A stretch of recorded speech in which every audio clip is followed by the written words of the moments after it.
여러분 반갑습니다. 그리고 제가 이 자리에 설 자격이 있나 이런 생각을 앉아서 좀 해봤습니다. 조금 전에 우리 형제님의 간증도 그렇고 제가 목사님 말씀 좀 들으면서 BBB 사역을 통해서 하나님 얼마나 아름다운 일들을 이루시는지, 그리고 여러분 각 개인이 얼마나 주님께 아름답게 헌신해 있는지 이야기 들으면서 굉장히 큰 감동이 있습니다. 아마 여러분이야말로 최고의 영적 전사들이 아닌가 싶습니다. 최근에 세계 선교나 아니면 교회의 여러 영적, 그것도 트렌드라고 불러야 되나요? 어찌하든 영적 흐름들을 보면 어떻게 우리가 복음을 가지고 세상을 섬기고 변화시켜 나갈 것인가에 집중하고 있는데, 미셔널 처치 운동도 그렇고, 또 우리 비즈니스 애즈 미션, BAM도 그렇고, 또 체선교도 그렇고, 모든 지금의 선교적인 주요한 선교 영성을 이끌어 나가는 운동들이 지금 BBB 안에서 다 이루어지고 있다는 생각이 들었습니다. 여러분 얼마나 귀하고 얼마나 소중한 사역을 감당하는지 하나님 앞에 감사합니다. 그리고 저는 누구보다 한국교회에 염려하고 아파하는 사람 중에 하나입니다. 제 스스로가 고등학교 3학년 때 교회를 다니기 시작했고, 그때 한국교회는 엄청나게 부흥하고 성령운동이 일어나고 기도가 뜨겁던 때였기 때문에 그때 만난 예수로 내 인생과 삶이 뒤집어지고 우리 온 가족이 변화받고, 그래서 달려온 길이어서 그 부흥의 시대가 이렇게 점점 막을 내리는 것처럼 보여주는 이게 한국교회 여러 현상들이나 또 사회에서 받는 여러 지탄들을 볼 때 마음이 아프기가 그지없습니다. 그리고 늘 기도하기를, 하나님 한번 우리에게 주셨던 그 부흥의 파도를 그것으로 그치지 않고 다시 우리에게 그 부흥을 주십시오.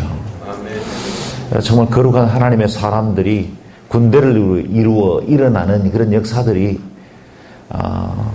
다음 세대도 일어나게 도와주십시오. 아멘. 그것이 과거에 어떤 한 세대가 풍미했던 부흥이었고 과거에 주어진 축복 정도로 마친다면 그건 한국교회가 너무 정말 우리에게 주신 이 축복을 잃어버리는, 그래서 사람들이 한국에 대해서 비난하기를 냄비건성이다 이렇게 비난하는 그 일들이 다시 우리 교계에서 복음사역 안에서 일어날까 너무 두렵습니다. 지금까지 한국교회는 2만 7천 명의 선교사를 파송해 왔는데 아직도 선교사가 줄지는 않고 있습니다. 그러나 지금 우리가 하고 있는 선교는 무동력 비행이다. 누가 그렇게 표현을 하더라고요. 무동력 비행입니다.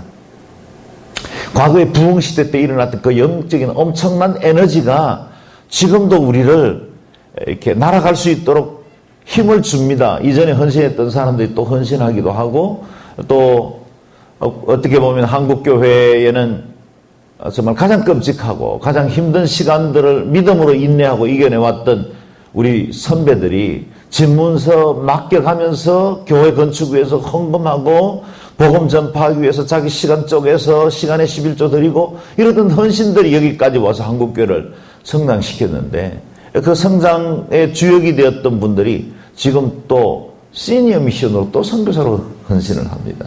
여기는 지금 매년 5차례의 선교 훈련이 이루어지는 공간입니다.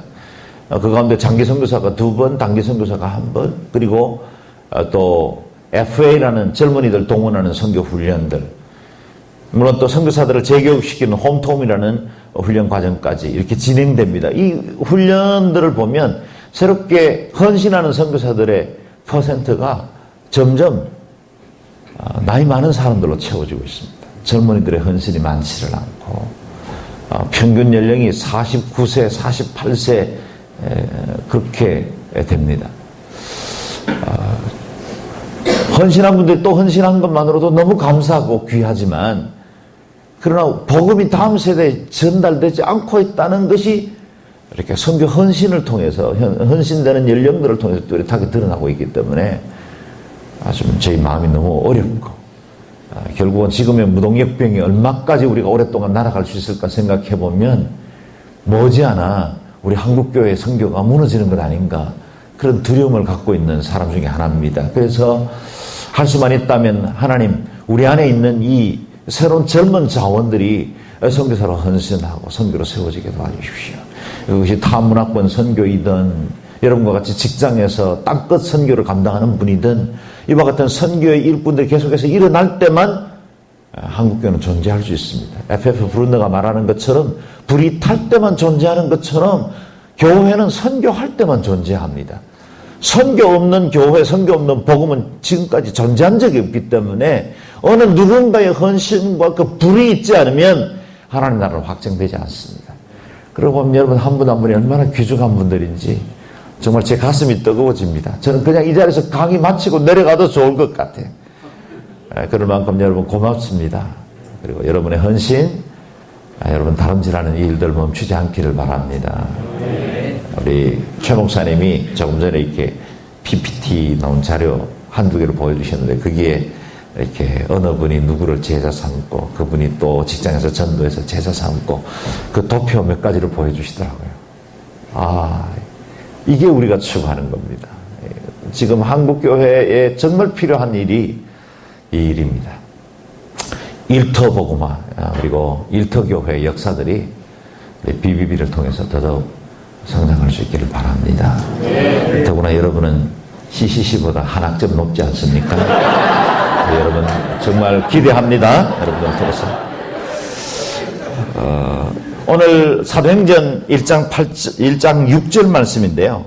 여러분과 함께 먼저 말씀을 같이 읽고 이 말씀을 중심으로 해서 우리가 세계 선교 그리고 또 온누리 선교에 관한 이야기들을 좀 나눠보려고 합니다. 사도행전 1장 6절에서 11절까지의 말씀 같이 읽겠습니다. 시작.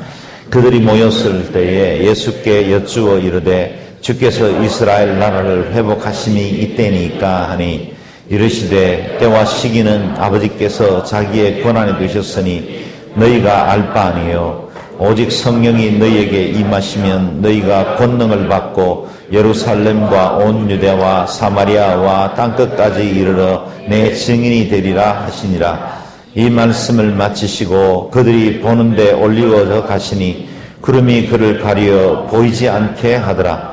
올라가실 때에 제자들이 자세히 하늘을 쳐다보고 있는데 흰옷 입은 두 사람이 그들 곁에 서서 이르되 갈릴리 사람들아 어찌하여 서서 하늘을 쳐다보느냐 하니 너희가 하늘로 올리신 이 예수는 하늘로 가심을 본 그대로 오시리라 하였느니라. 아멘. 아마 짧은 말씀이지만 지상교회에 주어진 명령 말씀 가운데서 가장 중요한 핵심 본문을 다루고 있지 않나 생각을 합니다. 오늘 본문은 예수님께서 부활하신 이후에 승천하시기까지 약 40일 동안 지상에 머물면서 제자들에게 하늘나라의 일을 가르치시고 이제 승천 직전에 제자들과 나누는 대화의 장면들 그리고 청천하는 장면들이 기록되어 있는 말씀입니다. 그들이 모였을 때 아마 마지막 환송식에 해당되는 모임일 겁니다. 제자들 중에 몇 사람들이 물었겠죠. 예수께 여쭙니다. 이스라엘 나라를 회복하심이 이때입니까? 언제 로마의 압제 아래 있는 이 땅이 회복될 수 있겠습니까?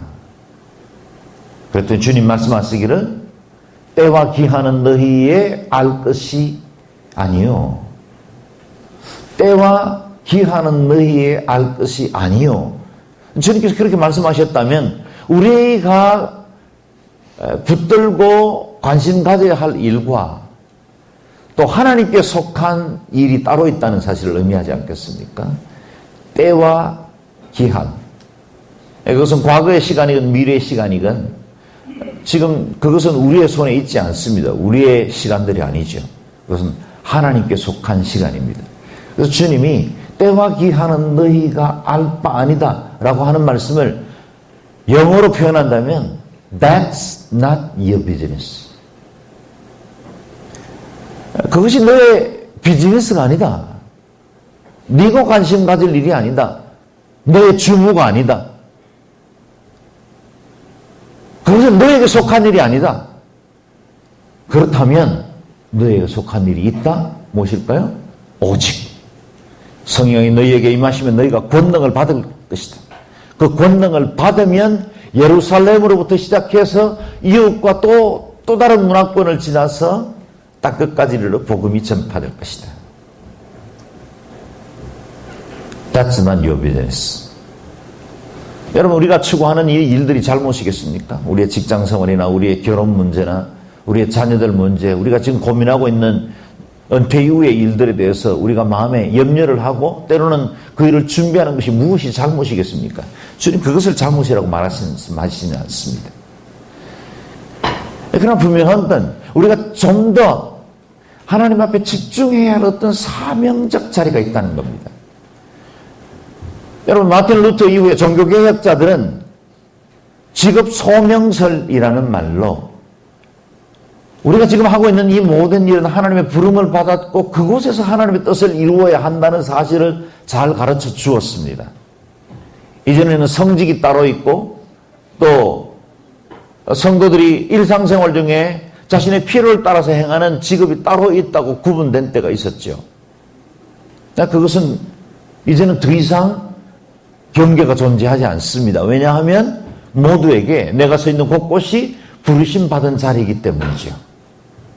그러나 그 영역 안에도 나의 비즈니스가 있고 하나님의 비즈니스가 있어요.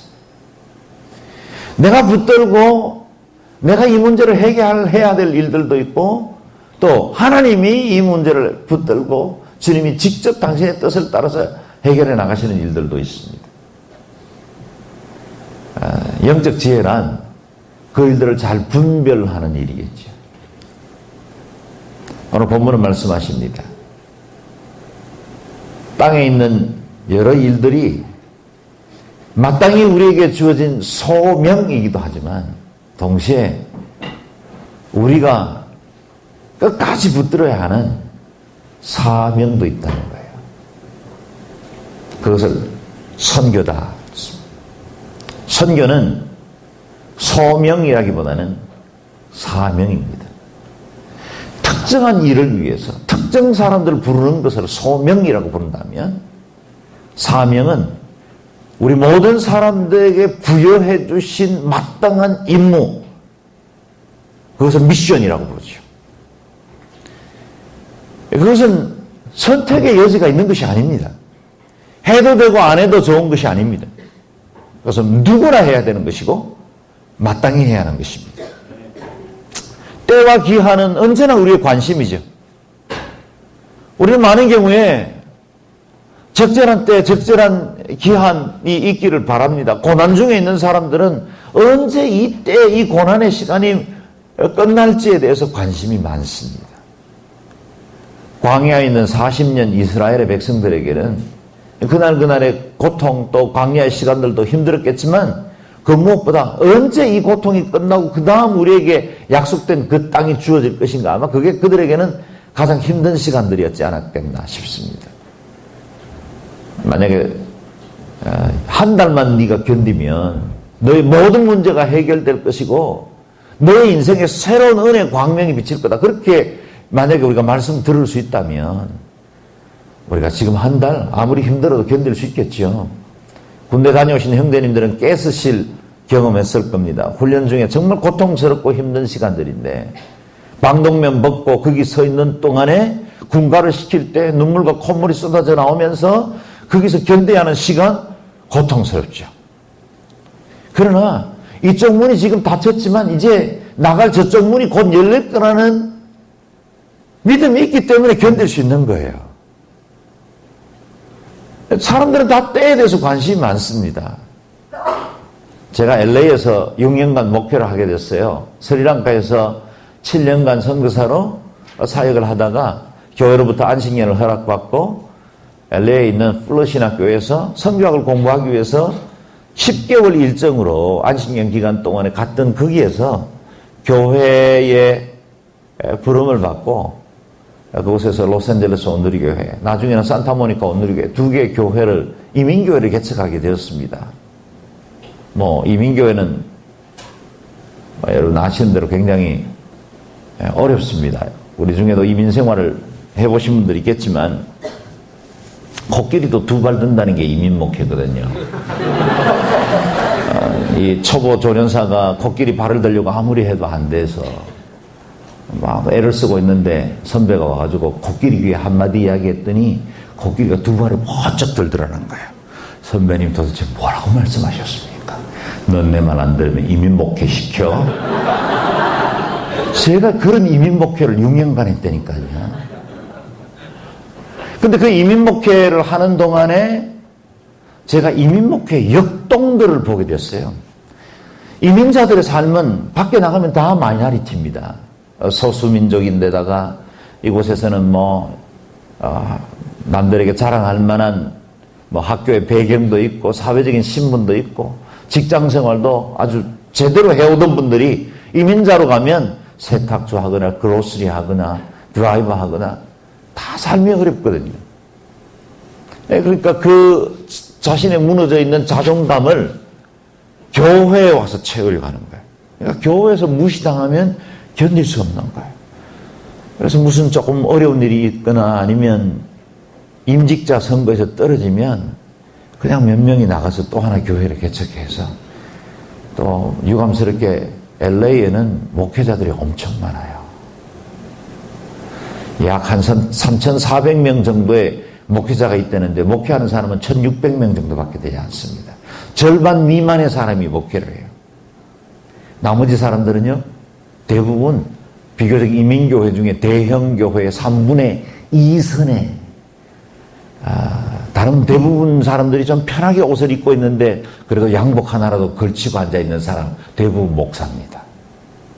그리고 작은 교회 가면 작은 교회가 환영을 하지 않아요. 왜냐하면 그분이 와가지고 또 성도들 몇 명 모아서 자기 교회 개척하러 깨어나갈까봐 두려워하는 거예요. 환영하지 않아요. 제가 이 목회계에 있는 비밀을 너무 많이 공개하는 것 같은데. 그러다 보니까 이게 작은 교회 가지도 못하고 대형 교회는 가면 사역이 없고, 성도로 있을 때는 정말 있는 곳곳에서 그래도 성실하게 자신의 사역과 사명을 감당하고 정 안 되면 주차봉이라도 흔들었는데 목사 안수 받고는 그것도 못해. 목사가 어떻게 이거 들겠어요? 가르치려고 그러고 성경 공부반 인도해야 되고 자기에게 합당한 대우 안 해주면 못 견디고. 그러니 어느 교회가 환영하겠습니까? 어떤 성도가 환영하겠어요? 갈 데가 없는 거예요. 그러니까 대부분 그냥 예배만 합니다. 저는 이게 하나님 나라에 얼마나 이게 낭비인지. 제가 누가 목회한다 그러면 정말 부르심 받았습니까? 제가 소방수 역할 많이 합니다. 제발 안 했으면 좋겠는데요. 물론 제 말 듣고 안 하는 분도 아무도 없었습니다. 다 합니다. 그러나 저는 이게 사명 중에 하나라고 생각해요. 제가 말릴 만큼은 말려봐야 된다 이런 생각하고, 그런 만큼 이 교회들이 이 목회자들도 많고 그러니까 이민자들이 조금만 하면 그냥 목사님 한 분만 모시면 얼마든지 교회가 또 하나 탄생하거든요. 교회들이 많고 그러니까 교회 내에서는 언제나 자기가 주인이 돼야 되고 대접받아야 되고, 그것을 교회 에너지 중에 하나인 구심력입니다. 구심력이 너무 강하기 때문에 이 안에서 구심력은 항상 누가 높으냐의 문제가 나와요. 예수님의 제자들처럼 그 문제 때문에 서로 다툼이 되고 갈라지고. 요즘도 우리 한국교회, 제가 모국에 돌아와 보니까 전 14년 만에 돌아왔는데 한국교회도 너무 많이 달라졌어요. 너무 안타까워요. 제가 선교지로 떠날 때와 모습이 너무 많이 달라져 있습니다. 교회 내에 이런 문제들이 계속해서 발생되고, 마치 제정 러시아 말기에 너무 많은 사제들이 있어서 이 이론적인 신학적인 대화를 하면서 이 바늘꽃 위에 천사가 몇 명이 앉을 수 있는가? 2명이다, 5명이다. 천사니까 10,000명은 앉지. 이런 논쟁을 하다가 교회가 무너져 버리고 공산주의화 돼버리는 그 같은 현상들이 우리 한국교회 현상에도 드러납니다. 교회는 구심력으로 강해지면 반드시 그 안에서 문제가 되어 있어요. 그래서 제가 이민교회에 가서 섬길 때에도 어떻게 이 에너지를 원심력화할 것인가에 대한 고민을 가졌어요.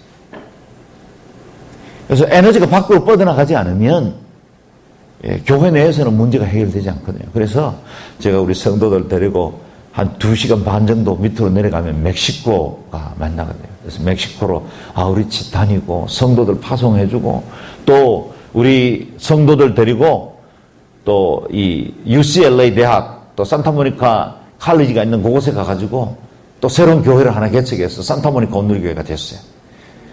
그리고 남쪽 멕시코에는 엔세나라는 교회, 엔세나다에 또 이 깜포라는 농장 지역에 교회 하나 개척하고 이렇게 해서 계속해서 에너지를 흩어버렸어요. 그래서 모여드는 힘이 아니라 흩어져가는 힘이 필요한 거죠. 이 세상 안에도 항상 이 두 개의 에너지는 존재하고 우리 개인에게도 믿음 생활을 제대로 하려면 이 두 개의 에너지가 적절한 균형을 이룰 때만 건강한 신앙생활을 할 수가 있습니다. 사람들은 언제나 자기 문제에 중심을 하게 돼 있고요. 나하고 뜻이 맞는 사람, 또 신앙생활 하기 좋은 사람들, 또 사회적 신분이 비슷한 사람들끼리 모여서 신앙생활 하는 걸 좋아해요. 저희 교회도 보면, 미안한데, 이 교회의 성도들도 편편히 갈라지더라고요. 저희가 도농교회거든요. 도시와 농촌이 겸해 있는 교회입니다. 진짜 농사 짓는 사람들도 있습니다. 저희는 농사 짓는 분들, 목축하는 사람들, 그래서 여기 가까이에 있는 제1초등학교 1회 졸업생, 양지초등학교 12회 졸업생, 70세, 80세 되신 분들 다. 그러니까 그런 분들이 이 지역민들을 배경으로 띄고 있고, 또 도시에 살다가 아이가 아토피가 있거나, 그래도 내가 이렇게 사는 건 아니지. 조금 방이라도 좀 넉넉하게 해서 살아야지. 그래서 이렇게 외곽으로 나와 있는 30대 후반에서 40대 정도의 이 성도들, 그런 분들은 약간의 전원 생활이 필요로 해서 나온 분들이에요. 또 이제 은퇴하신 분들, 그분들은 그야말로 사회적 신분도 괜찮았고 좀 재정도 괜찮아서 가까이에 전원주택들, 요 주변 구석구석에 골짝골짝마다 얼마나 전원주택이 많은지 몰라요. 제가 요즘 이 바쁜 중에 대신방 기간을 정해놓고 굉장히 후회하고 있습니다. 근데 어쩔 수 없이 바쁜데 지금 신방을 다니는데, 근데 그 신방을 다니다 보니까 진짜 좋은 집들도 많고 편안하고 노후에 이렇게 살았으면 싶은 텃밭 가꾸면서 말이죠. 그런 가정들이 많이 있어요. 근데 이분들의 생활 배경이 전혀 다르잖아요. 교회가 그런 경향이 있다니까요. 전원생활 하시는 분들은 조금 나이스하고 교양 가진 분들끼리 신앙생활 하려고. 또 여기 농촌 배경을 가지고 있는 분들은 또 이분들하고 섞이면 불편해요. 아유, 좀 깍쟁이. 이런 생각도 들고, 여기는 늘 그냥 방문 열고 농작물 생기면 언제나 나눠 먹던 문화거든요. 여기 농작물이라는 건 텃밭이든 뭐든 심어놓으면 그 자체가 한철이기 때문에 그때 못 먹으면 다 못 먹어요. 그러니까 나눌 수밖에 없어요. 다. 고구마 캐면 나누고, 요즘 땅콩 고구마. 제가 요즘 얼마나 행복한지요. 도시에만 저도 서빙구에서만 목회를 하다가 여기 오니까 너무 그냥 상추 나는 시절 되면 그냥 다 상추들 들고 와서 쌈 싸 먹고 그렇게 하는. 요즘은 고구마 철이에요. 여러분 시즌 잘 모르겠지만. 그리고 저는 유정란 아니면 계란 안 먹습니다, 요즘은. 밖에 이렇게 마당에 풀어서 키운 닭들, 주로 이제 얼마나 행복한지 모르겠어요. 근데 계란도 그래요. 나오면 이거 오래 먹으면 못하잖아요. 나는 먹어야 되거든요. 그러니까 농촌 사람들은 다 그런 마음이기 때문에 이 도시분들하고 또 안 맞는 거예요. 그러니까 이렇게 자꾸 이렇게 맞는 사람들끼리 모여요. 구심력이거든요. 근데 구심력이 편하고 좋긴 하지만 항상 그 공동체를 어렵게 하는 요소도 거기서 나옵니다. 제가 이걸 허틀어 버리려고 지금 양재온누리교회 목회 담당한 지가 이제 10개월 됐어요. 내가 여러 가지 프로그램들을 많이 합니다. 교회도 그렇고 개인도 그렇고 이 두 개의 에너지가 어떻게 균형을 이루는가에 따라서 그 교회의 건강성이 나타납니다. 안으로 모여드는 힘, 구심력, 그것이 예배하고 성경 공부하고 찬양하고 하나님 말씀 나누고 믿음의 사람들이 교제하는 것이라면, 원심력은 전도하고 해외로 파송된 선교사 지원하고 돕고, 그리고 이웃들을 함께 섬기고 사회적인 봉사를 하고 사회적 책임을 감당하는 일들이죠. 교회는 이 두 개의 에너지가 언제나 균형을 이루고 건강성을 유지할 때 항상 하나님 기뻐하시는 공동체로 달아날 수 있습니다. 여기에 두 개의 에너지가 나오잖아요. 예수님의 제자들은 묻습니다. 주님, 언제 이스라엘 나라를 회복시키십니까? 이스라엘 나라 회복. 그래서 진정한 샬롬, 무화과 나무 아래에서 율법을 엎조리면서 아무런 외적의 위험이나 필요도 없는 그런 평화의 나라 우리가 언제 누릴 수 있겠습니까? 로마에다가 세금 바치지 않고도 우리가 성전세만으로도 운영될 수 있는 그런 나라 언제 만들면 좋겠습니까?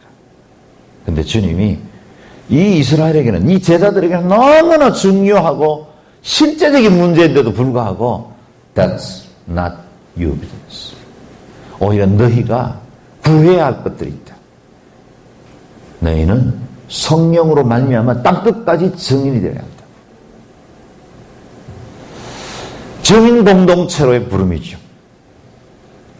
이 정인 공동체로의 부름이 있고 난 다음에 주님께서 막 성천을 하셨는데 이 성천의 장면이 9절에서 11절까지 나와요. 이 말씀을 마치시고 그들이 보는데 올리워져 가시니 구름이 예수님을 가려 보이지 않게 되었습니다. 하늘만 멍하니 쳐다보고 있는데 천사가 그 곁에 서서 옆구리를 툭툭 치면서 너희 가운데 하늘로 올려진 이 예수는 하늘로 가심을 본 그대로 오시리라. 여기서 두 개의 시간이 나옵니다. 첫 번째 시간은 예수 그리스도의 초림입니다. 그리고 그분이 십자가에 못 박혀 돌아가시고 부활하심으로 인류를 향한 구원을 완성하신 시간이죠. 그리고 또 하나의 시간이 하늘로 올리워진 그 예수님이 다시 오시는 겁니다. 그 다시 오시는 시간, 그 시간이 주의 재림인데 주님의 승천과 주님의 재림 사이라는 이 시간, 그 시간을 우리는 사명의 시간이라 부릅니다. 마치 개인에게 출생에서부터 사망까지 이르는 하나의 시간이, 두 개의 시간이 이어져 가는 것처럼 우리 이 온 인류도, 역사의 시간도 예수님의 승천과 그리고 주님의 재림이라는 하나의 긴 시간 사이에 존재합니다. 그리고 주님은 반드시 오세요. 한때 시한부 종말론자들이 또 많은 이단들이 종말이라는 것을 말하는 것 자체가 어렵도록 만들어버린 사탄의 교묘한 술책이죠. 예수님 다시 오십니다. 그러면 괜히 이상하게 보는 듯한 분위기를 만들어내는 게 이 시한부 종말론자들을 통해서 종말에 대한 주님의 그 다시 오심에 대한 사모함을 없애버렸어요. 교묘한 술책이죠. 전형적인 사탄의 진리의 물타기 작전입니다. 이로 인해서 우리가 종말에 대해서 점점점 희미해지고는 있지만 우리 예수님은 분명히 다시 오실 것이고 우리는 그 시간 한 정점을 향해 살고 있습니다. 여러분, 우리 개인에게도 두 개의 시계가 있지 않습니까? 우리 개인의 생명이 다하는 임종의 시간이 있고 또 어느 날 주님 다시 오실 때 우주적 종말을 마무리하는 종말 시기라는 게 있죠. 뭐 한때 핵시계가 냉전 체제에서 이 미국과 소련의 그 냉전이 아주 심각하게 됐을 때는 핵시계는 5분 전까지 올라간 적도 있죠. 뭐 그런 지금 한 15분, 20분 뒤로 늦춰졌다는 이야기도 들었습니다. 여러분, 우리에게도 시계가 있어요. 그리고 그 시계는 정확하게 하나님이 예비하신 그 시간을 향해서 나가고 있어요. 언제일지 몰라요. 그리고 개인의 종말도 언제 임할지 몰라요. 혹시 저보다 젊은 분이 저의 그 장례 소식을 듣게 되리라고 확신할지 모르겠지만 제가 여러분의 장례 이야기를 들을지 누가 알겠습니까? 올 때는 순서대로 왔지만 갈 때는 순서가 없는 거예요. 우리는 어느 날 갑자기 우리 인생의 종말을 맞이할 수 있어요. 저는 3살배기 아기가 뇌종양으로 죽어가는 것도 장례를 치러받고 30살 정말 그 혈기방장한 젊은이가 위암으로 죽어가는 것을 계속해서 병문안하면서 지켜보고 기도하면서 마지막 임종을 지켜본 적도 있어요. 뭐 제 친구들이나 연세 많은 분들, 사랑하는 분들 떠난 건 이루 말할 수가 없죠. 어느 날 그와 같은 종말 시기가 온다는 것을 보게 됐어요. 바로 지난주에도 미국에서 정말 제가 미국에서 목회할 때 너무 큰 힘이 되고 저를 지원해 주었던 장로님 한 분이 갑자기 돌아가셨어요. 심장마비로. 그래서 사흘 일정으로 제가 미국에서 장례 치르고 그렇게 돌아왔습니다. 근데 정말 이번 8월 달에 여기 비전빌리에서 만났거든요. 그래서 장로님 언제 가세요? 아유, 가기 전에 식사 한 개 해내는데 제가 한번 연락할게요, 장로님. 그러고 미국 가셨어요. 연락 못한 거 있죠. 저는 또 볼 줄 알았어요. 근데 그게 마지막 인사였어요. 아무도 몰라요. 우리의 개인적 종말 시기도 날로 가까이 다가오고 있어요. 우리 주님의 재림도 날로 가까이 다가오고 있어요. 그리고 어느 날 한순간에 그 시기는 멈출 거예요. 그리고 우리는 이 두 시간 사이에 삽니다. 이 2시간 사이는 사명의 시간이에요. 개인에게도 사명의 시간이고 교회도 사명의 시간이에요. 다시 말하면 그 시간은 선교의 시간입니다. 오직 성령이 너희에게 임하시면 너희가 땅끝까지 이르러 증인이 될 것이다. 이 사명의 시간을 하나님께서 채우기 위해서 부어주신 분이 성령님이세요. 성령 충만 없이는 개인의 영성 생활도 온전한 신앙 고백도 제자된 삶도 살아갈 수가 없습니다. 동시에 성령님이 없이는 정인된 삶도 성령의 인격적 특성을 의미하는 9가지 열매도 맺을 수가 없습니다. 성령님은 그리스도인인 모든 사람들에게 절대적으로 사모해야 할, 그리고 늘 충만하게 살아야 할 하나님이십니다. 아마 여러분은 늘 전도하는 분들이기 때문에 누구보다 성령 충만한 분이라는 걸 알고 있어요. 저는 그래서 성도들에게도, 우리 선교사들에게도 전도하거나 선교하지 않으면 성령 충만 받을 방법이 없다는 말을 늘 합니다. 우리 성령님은 예수님을 증거하러 온 영이십니다. 그래서 예수 처음 믿을 때는 굉장히 뜨겁고 막 열정적이다가 어느 날 시간이 지나면 사람의 마음인지라 점점점 그 뜨거움이 희미해지고 약해지기가 쉽죠. 그럴 때 반드시 제가 권면하는 처방전 하나가 전도입니다. 전도. 목사님, 과거처럼 제가 열심히 기도도 되지도 않고 뜨거운 마음, 또 말씀에 대한 사모함도 나오지를 않네요. 점점 이렇게 제가 열정이 식어가는데 어떻게 하면 좋겠습니까? 그때 내미는 처방전이 전도예요. 전도하면 성령님이 역사하기 시작해요. 성령님이 임해야 전도가 가능한데 동시에 내가 전도를 하기 시작하면 성령님이 임해요. 제가 청년 때, 저도 청년의 때가 있었거든요. 제가 청년 때 진짜 예수 만나고 그때는 너무너무 뜨겁고 얼마나 좋은지 정말 늘 구름 위를 걸어다니는 것처럼 살았어요. 그래서 길거리를 가다가 주일날 되면 이렇게 성경책 들고 이렇게 교회 가는 분들 있잖아요. 그러면 이제 막 20살 넘은 이 애띤 청년이 만나면 우리 교회 성도도 아니고 그냥 동네에서 누구든지 만나면 할렐루야 인사 안 할 수가 없어요. 왜냐하면 내 안에 계신 성령님이 저분 안에도 계시고 내가 갈 천국 저분도 가고 내가 이 거듭나서 이 누리고 있는 이 영광과 기쁨을 저분도 누리고 있다고 생각하니까 인사 안 할 수가 없어요. 그래서 할렐루야, 애가 막 할렐루야 인사하니까 어른들이 굉장히 당황스러워요. 그래도 너무 좋았어요. 절제할 수가 없었어요.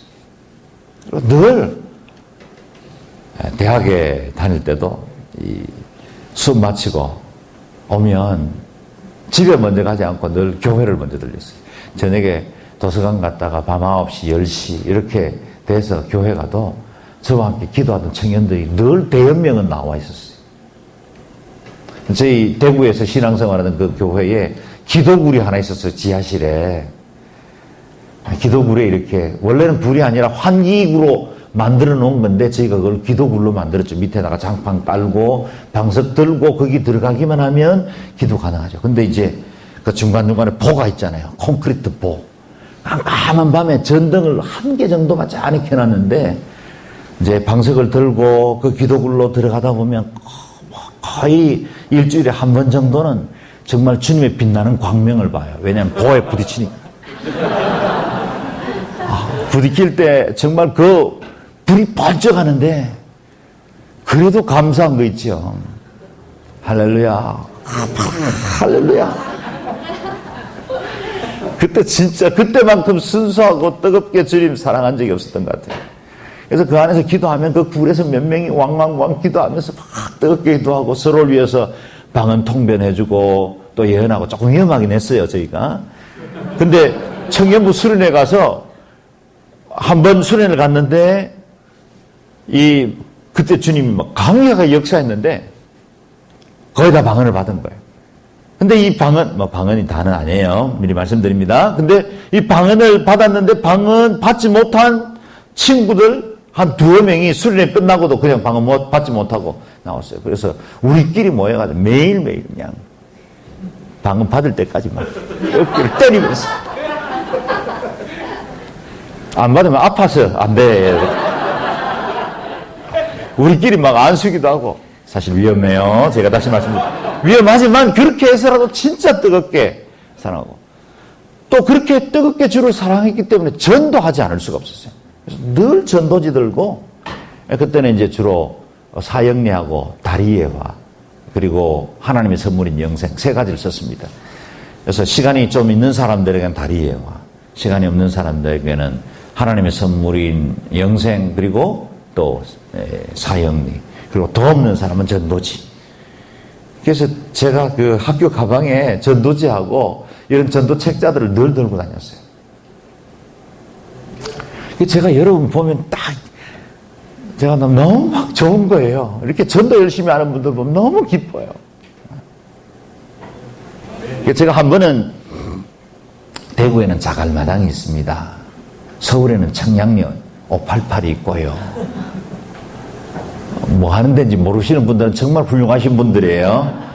대구에는 그게 이렇게 집창촌들이 있는데 제가 이제 주말에 전도를 뭐 공원으로 가고 역 앞으로도 많이 나갔는데 역 앞에서 이렇게 전도 하다가 한 번은 이게 청년 하나가 뭐 청년은 아니에요. 저보다 좀 나이가 많은 한 30대 중반 정도의 분이 계셔서 가까이 다가가서 2명씩 쫙 지어갔으니까 한 명씩 이렇게 앉아서 잠깐 말씀 좀 나눠도 될까요?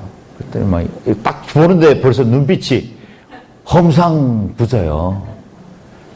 그래서 이제 우리가 전도를 했는데 전도를 하다가 이분이 이제 영접도 하고 그렇게 해서 예수님에 대해서 아주 이렇게 복음에 반응을 했어요. 그래서 우리가 기도를 마치고 그러면 가까운 교회 꼭 나가십시오. 이렇게 권면을 했는데 이분이 저희 집에 가서 한 번 더 기도를 해달라. 그래서 집이 어디 가깝습니까? 그랬더니 바로 옆이다. 그런데 자갈마당을 가리키는 거예요. 그래가지고 이제 그 길을 따라 들어갔더니 이분이 이제 소위 기둥서방이에요. 왜 그런 집창촌 같은데 문제가 일어나면 이제 한 번씩 뭐야 너 이런 거 있잖아요. 이제 뭐 그런 사람인 것 같아. 근데 이제 2층으로 이렇게 옛날에 일제시대 때 지었던 집들입니다. 이렇게 나무 계단을 따라 올라갔더니 정말 조그마한 다다미방 있는데 거기에 이제 그 형제하고 우리 전도하는 2 형제 저하고 같이 둘이가 3명이 앉았어요. 앉아서 복음에 대해서 좀 더 나누고 기도해달라고 그래서 기도를 하는데 이 친구가 통곡을 하고 오는 거예요. 통곡을. 사실 나이로 보면 저는 새파란 동생이에요. 그래서 제가 그때 깨달은 게 뭐냐면 이 복음의 능력이라는 건 말씀이 역사하는 거지 그건 사람도 아니고 저의 어눌하고 부족한 전도 방법도 아니에요. 하나님이 일하시는 거예요. 하나님. 그래서 그 형제가 그때 정말 뜨겁게 복음을 받아들이고 자신의 삶을 회개하면서 통과하는데 자기가 복음을 받으면서 막 가슴에서 일어나는 열정들을 절제할 수 없었기 때문에 그 역 앞에 그 넓은 광장에서 기도는 못하고 우리 집에 가서 좀 기도해달라고. 그렇게 해서 같이 기도를 하고, 이거 막 대성통곡을 하고 기도를 끝내고, 이제 뭐 서로 격려하고, 이제 믿음 생활 잘 하도록 그렇게 여러 가지 이야기도 하고 내려오니까 그게 누나들이 다 모여 있는 거예요.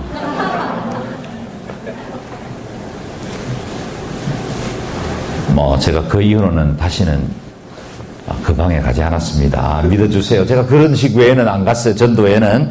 어쨌든 거기에 사람들이 얼마나 복음에 목말라하고 우리에게는 때로는 만나기도 좀 거리끼고 또 우리 마음에 있는 죄가 혹시 이런 것들로 인해서 좀 시험을 받을까 염려도 돼서 아예 선을 긋기도 하고 그러지만 실제로 그분들도 얼마나 복음에 목말라하고 그분들이 바로 도시에 있는 미전도 종족이죠. 누가 다가가겠어요. 여기 최일도 목사님이나 이런 분들 몇 분들이 사역하기도 하지만 복음을 받기가 쉽지 않는 분들이죠. 이 복음의 열정, 이 전도의 그 내용들은 우리가 하는 게 아니라 누가 하십니까? 성령님이 하세요. 성령이 너희에게 임하시면 너희가 권능을 받고 권능을 받죠. 그리고 그 권능은 제한된 권능이 아니죠.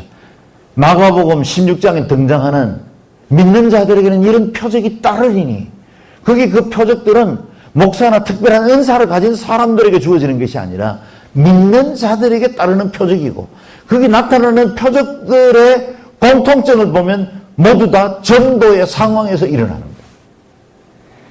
그냥 어느 개인이 자기가 전도도 예수 잘 믿고 자기가 얼마나 하나님 앞에 능력을 가진 사람인가를 드러내기 위한 수단으로 전가하는 그런 은사들이 아니에요. 전도하는 현장에서만 드러나는 역사들이 복음을 들고 나아가려고 하는 사람들에게 나타난다는 거예요. 우리 온누리 교회가 뭐 여러분 아시는 대로 뭐 조금 어떻게 보면 서울에 조금은 부유한 사람들, 사회적 지위가 있는 사람들이 많이 모이는 교회이기도 합니다. 물론 그런 분들만 모이는 교회는 아니에요. 교회는 어떤 특정 계층의 집단이 모이면 그 교회 아닙니다. 특정 직업을 가진 사람들끼리 모이면 그것도 교회 아닙니다. 교회는 모든 신분, 인종, 언어, 종족 상관없이 다 모일 수 있는 데가 교회죠. 우리 교회도 보면 제가 이렇게 섬기다 보면 진짜 어렵고 힘든 분들 있어요. 근데 대체로 보면 이렇게 또 유효하고 또 안정된 분들도 많이 계시죠. 내가 목사가 아니면 어떻게 이분들하고 이렇게 대화를 하고 또 신앙을 같이 나눌 수 있겠나 싶을 만한 분들도 있죠. 근데 공통적인 건 모든 사람들의 영혼엔 예수 그리스도가 필요하다는 거예요. 다 핍절하고 다 목말라 합니다.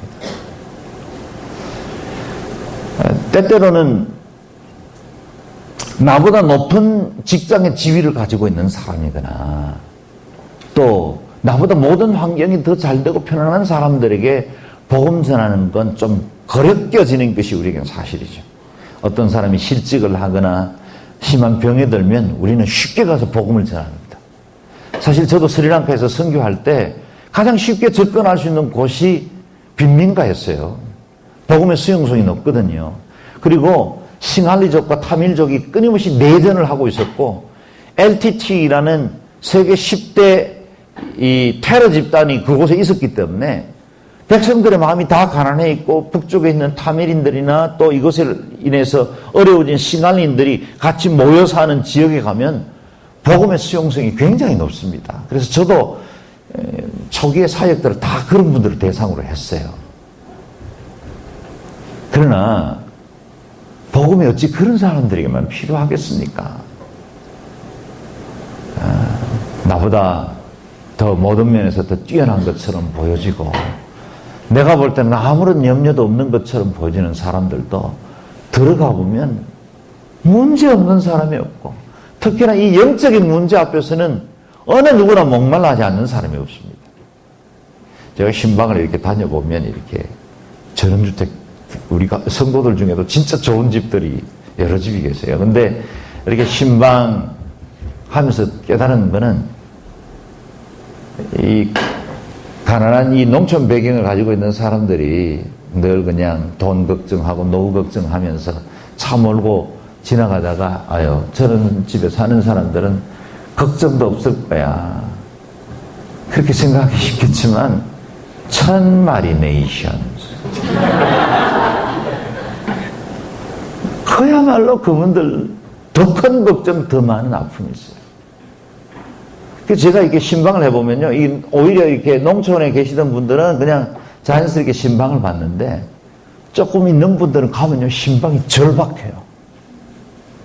기도하면 막 눈물을 흘리면서 기도를 받아요. 뭐예요? 문제가 더 많아요. 더 아프거든요. 지금 가지고 있는 것들 또 무너질까봐 더 두려운 거예요. 참아도 어렵습니다.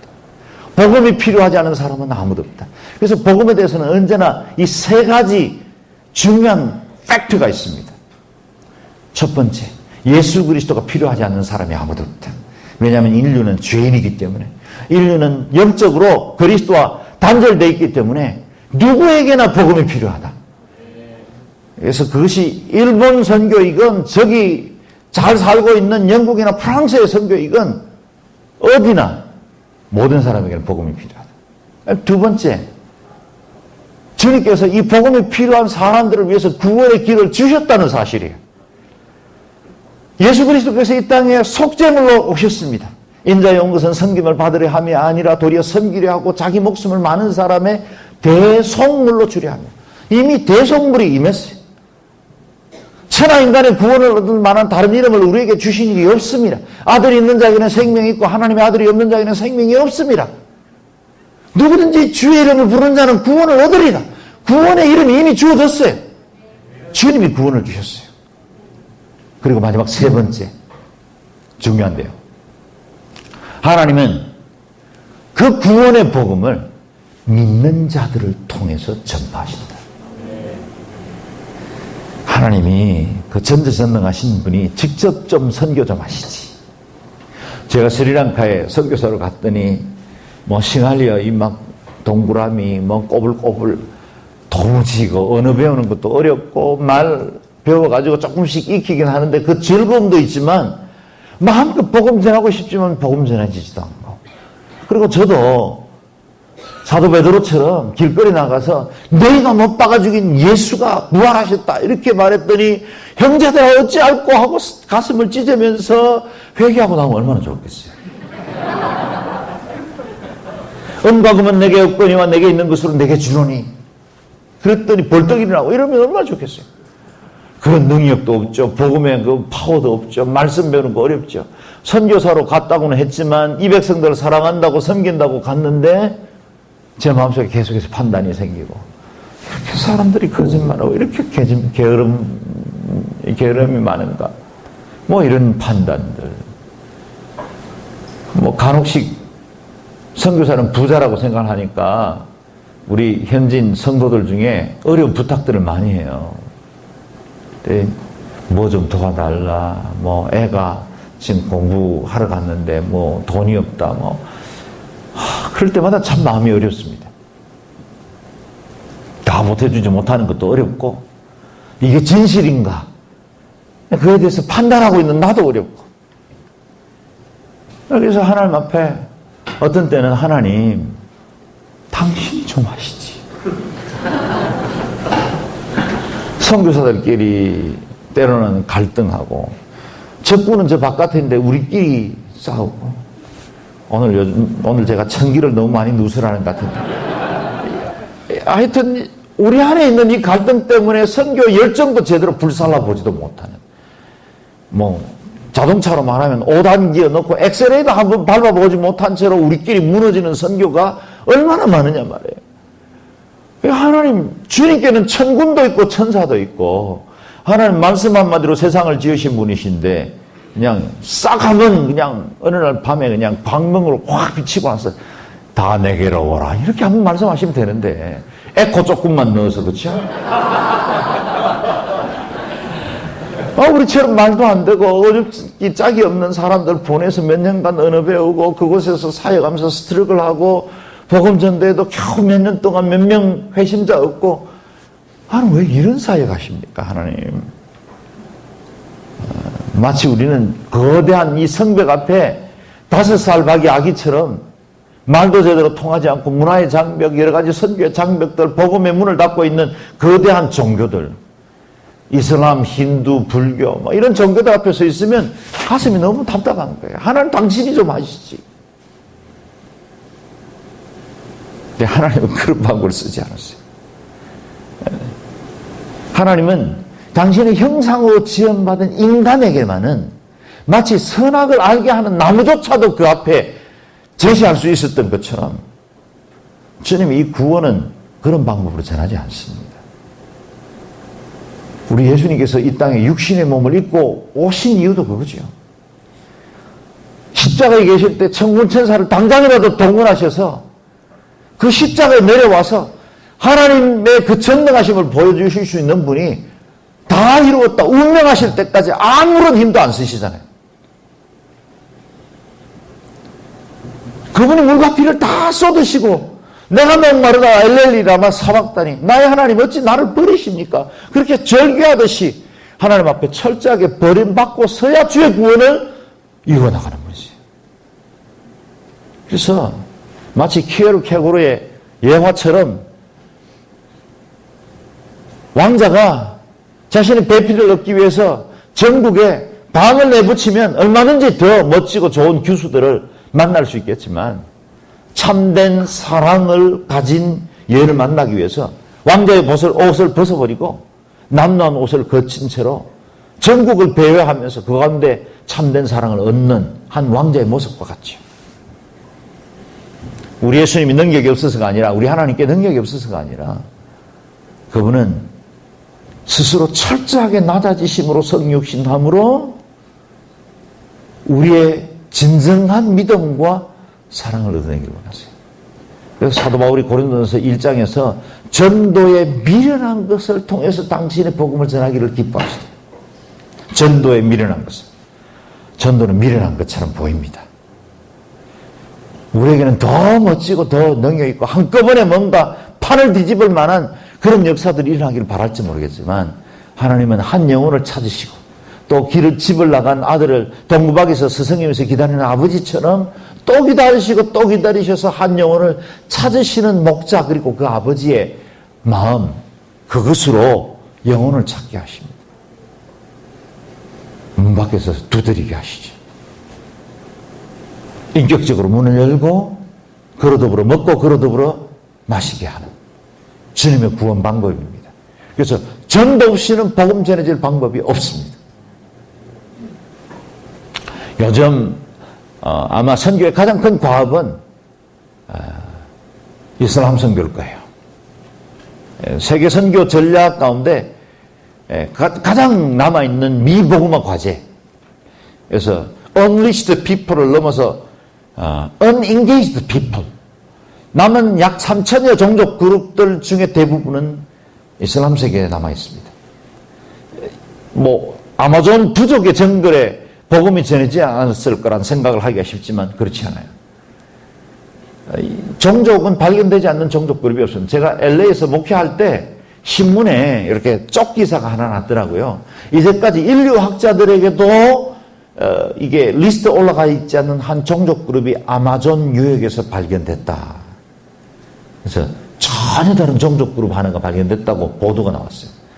근데 불과 두어 주 있다가 정정 보도가 나왔는데 이미 리스트 돼 있었는데 잘못 보도했다, 미안하다, 이렇게 정정 기사가 나왔어요. 사실은 전 세계 교통 문화의 발달로 어디에든지 이제는 종족 그룹이 밝혀지지 않은 데는 없어요. 이제는 미전도 종족에게 복음이 전파되는 마지막 과업만 남아 있습니다. 전 세계 조슈아 통계입니다.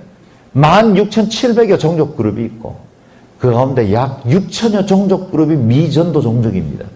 그 가운데 unengaged people이 약 3천 종족 그룹이 있습니다.